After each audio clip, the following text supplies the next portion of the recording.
Congress party ఇచ్చినటువంటి హామీలని అమలు చేయలేనటువంటి పరిస్థితులు అవుతుంది. ఈ పరిస్థితులలో చాకచక్యంగా ధైర్యంతో ప్రణాళికాబద్ధంగా స్థానిక సంస్థలలో మనం ముందుకెళ్తే ఖచ్చితంగా 50 నుంచి 60% ఈ తెలంగాణ రాష్ట్రంలో స్థానిక సంస్థలలో మనం గెలవబోతున్నాం. 8+1 8 లోక్సభ సభ్యులు, 1 రాజ్యసభ సభ్యుడు, 8 మంది శాసనసభ్యులు, 1 శాసన మండలి సభ్యుడు, 9, 9, 18, 18, 8, 1, 9 సరియైనటువంటి సంఖ్యలో ఈరోజు తెలంగాణ రాష్ట్రంలో మనం ఉన్నాం. స్థానిక సంస్థలకు ఎన్నికలు ఎప్పుడొచ్చినా గౌరవ పెద్దలని, వేదిక మీద ఉన్నటువంటి పెద్దలకు నేను కార్యకర్తల సమక్షంలో ఒక చిన్న విజ్ఞప్తి చేస్తున్నా. ఏ రకంగానైతే ఎమ్మెల్యే ఎంపీ ఎలక్షన్లో అన్ని విషయాలలో మానిటరింగ్ చేసిండ్రో, అన్ని విషయాలలో సాయం చేసిండ్రో, రేపు స్థానిక సంస్థలకు కూడా అదే రకమైనటువంటి ధైర్యం ఇవ్వాల్సిందిగా అందరి తరఫున మీకు నేను విజ్ఞప్తి చేస్తా ఉన్నాను.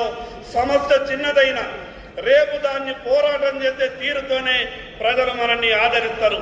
పోరాటం చేయకుండా, ప్రజల పక్షాన మాట్లాడకుండా, ప్రజల పక్షాన నిలబడకుండా కేవలం పార్టీ కార్యక్రమాల్లో పాల్గొని రాజకీయాలు చేసి రాజకీయాల్లో పోటీ చేస్తాం, గెలుస్తామనుకుంటే అది పొరపాటు.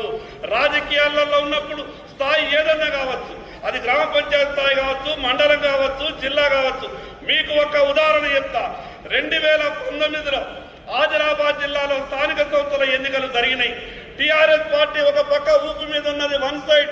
మా దగ్గర లోకల్ బాడీ ఎన్నికలు జరిగిన తర్వాత వచ్చినటువంటి వాళ్ళందరితో మేము ఏమాత్రం కూడా అధైర్యపడకుండా మేము క్యాంప్ ఏర్పాటు చేసి వాళ్ళతో పోరాటం చేస్తే జిల్లా పరిషత్ కేవలం ఒకే ఒక్క ఓటుతోని ఆ రోజు జిల్లా పరిషత్ చైర్మన్ కోల్పోయినాం. నేను ఎందుకు ఈ విషయాన్ని ఉదాహరణ చెప్తున్నానంటే ఈ రోజు చాలా మంచి అవకాశం ఉన్నది. తప్పకుండా మనం అందరం కలిసికట్టుగా పోరాటం చేద్దాం. రేపు స్థానిక సంస్థలలో ఖచ్చితంగా 50% జిల్లా పరిషత్తులు, 50% మున్సిపాలిటీలు, 50% కనీసం గ్రామ పంచాయతీలలో బాగా వేసే విధంగా మనం అందరం కూడా కలిసికట్టుగా ప్రయాణం చేద్దామని తెలియజేస్తూ ఈ అవకాశం ఇచ్చిన మీ అందరికీ మరొక్కసారి పేరు పేరున ధన్యవాదాలు తెలియజేస్తూ సెలవు తీసుకుంటున్నాం.